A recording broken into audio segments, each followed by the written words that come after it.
Welcome back to my channel. If you're looking for a budget smartphone with a stylish design and big battery, the Vivo Y28 might just catch your eye. It has a sleek, lightweight body with a glossy finish that looks premium for the price.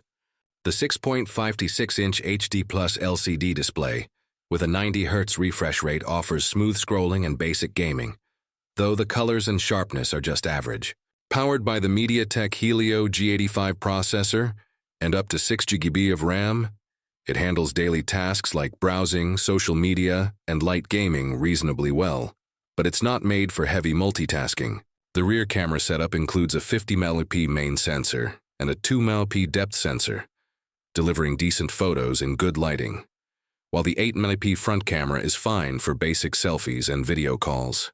One of its strongest features is the 5000 mAh battery, which easily lasts a full day and supports 18W fast charging.